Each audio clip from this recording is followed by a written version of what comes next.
मेरा नाम शंकर है। मैं गांव का रहने वाला हूं और मेरी उम्र 31 साल है। यह घटना आज से 10 साल पुरानी है, जब मैं शहर से उच्च शिक्षा के लिए अपने गांव से पहली बार आया था। उस समय मैं काफ़ी हैंडसम और तंदुरुस्त दिखता था। आज भी मेरी वैसी ही बॉडी है। मेरी हाइट 5 फीट 10 इंच है। उस समय मेरी बहन की शादी को तकरीबन 4-5 महीने ही हुए थे, तो 2-3 बार मेरी बहन के ससुराल जाना हुआ। मैं जब भी जाता तो मेरे जीजा की बहन, जिसका नाम मंजू है, वह मुझसे बहुत ही खुलकर बातें करती थी और हंसकर मुझे देखती थी। उसी समय हुआ यूं कि मैं शहर में रहता था और मेरी जीजा कहीं दूर के रहने वाले हैं, तो उनकी बहन ने एग्ज़ाम के फार्म भरे हुए थे, जिसका सेंटर शहर में पड़ा था। इसलिए उन्होंने मुझे फ़ोन पर बोला, कल मेरी बहन का एग्ज़ाम है, मैं किसी कारणवश आ नहीं पाऊँगा, तो आज बहन को बस से भेज रहा हूँ। आप उनको उतार लेना और कल उसका एग्ज़ाम दिलाकर उन्हें वापस बस चढ़ा देना। शहर में मैं एक किराए का रूम लेकर रह रहा था, जिसमें मेरा एक रूम में पार्टनर भी रह रहा था। तो मैंने मेरे रूम पार्टनर को बोला कि आज मेरे कोई रिश्तेदार आ रहे हैं, तुम आज कहीं और रुक जाना। वह मेरा कहना मान गया। मेरा जीजा ने मुझे अपनी बहन का मोबाइल नंबर मैसेज कर दिया था, ताकि जब वह आए तो उसे बस से उतारने में कोई परेशानी ना आए। इसलिए मैंने सारी तैयारियां पहले से ही कर ली थी। एक अच्छा सा परफ्यूम ले आया था। 6 बजे मेरे मोबाइल पर घंटी बजी। ये फ़ोन मेरे जीजा की बहन मंजू का था। वह बोली, मैं 15 मिनट में बस स्टैंड पहुंचने वाली हूं, आप आ जाना। मैंने कहा, मैं तो बस स्टैंड पर आपका इंतज़ार कर रहा हूं, पहले बिछाइए, आप आइए तो सही। उसने मजाक में बोला, ऐसा इतनी क्या जल्दी है? मैंने कहा, जल्दी क्यों नहीं, आप पधार रहे हैं तो आपकी सेवा करने का मौका मिल रहा है हमें, तो अच्छे से सेवा करेंगे आज। तो वह बोली, देखते हैं कितनी सेवा करते हो आप, शादी में तो नहीं की थी आपने हमारी सेवा। मैंने कहा, कोई बात नहीं, आज देख लीजिएगा। मैं पहले ही नहा धोकर सेट वेट लगाकर रेडी होकर आया था, दाढ़ी बना चुका था।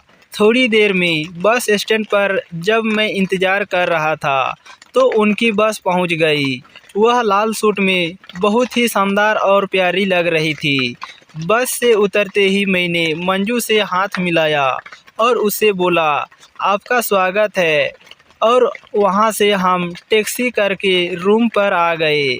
क्योंकि मैं सिर्फ एक सिंगल रूम में रहता था, तो वहीं पर नीचे बिस्तर लगा रखा था मैंने। हमारे किराए के रूम में कोई बेड नहीं था। मेरे साइड में खाना बनाने का सामान रखा था। मैंने पहले सोच रखा था कि आज खाना बाहर ही खाएंगे। तो रूम पर पहुंचने के बाद मैंने कहा, मंजू जी, आप कपड़े चेंज कर लीजिए और आराम से बैठ जाइए।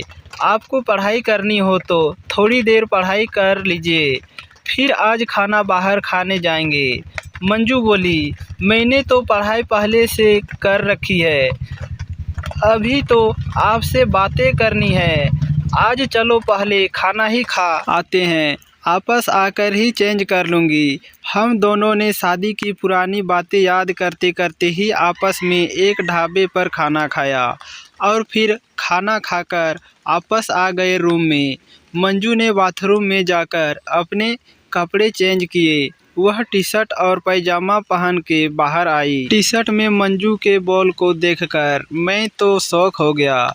मैंने मजाक में मंजू से पूछा, वाह मंजू जी, क्या हाल चाल है आपके? आप तो बड़े सुंदर लग रहे हो, और कोई बॉयफ्रेंड है या नहीं? वह हंसने लगी और बोली, नहीं नहीं, इन चक्करों में मैं नहीं पड़ती, मैं तो सिर्फ पढ़ाई पर ध्यान दे रही हूँ। फिर उसने पूछा, यहाँ तो सिर्फ एक ही बिस्तर है, हम सोएंगे कहाँ? तो मैंने मजाक में कहा, क्यों, एक बेड पर कोई दिक्कत है क्या? तो मंजू ने हंसते हुए बोला, नहीं, कोई दिक्कत नहीं है, और इसी तरह मजाक करते करते 11 बजने को हो गए। तो मैं बोला, अब चलो सोते हैं। इस पर वह बोली, सो तो जाएंगे, लेकिन आपने तो बोला था आज आपकी सेवा करेंगे, कहाँ गई आपकी सेवा?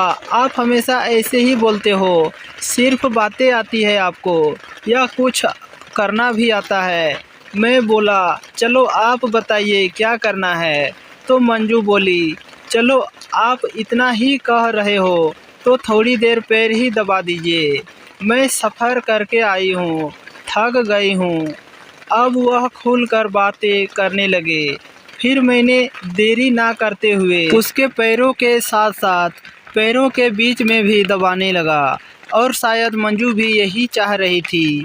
फिर हम दोनों ने खूब अच्छे से एक दूसरे की सेवा की। सेवा होने के बाद मंजू ने कहा कि आज आपकी सेवा से मैं बहुत ही अधिक खुश हुई हूँ, आपका धन्यवाद।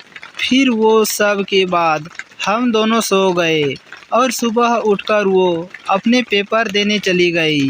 फिर उस दिन वो एक रात के लिए और रुक गई, और उस रात भी मैंने मंजू की अच्छे से सेवा की।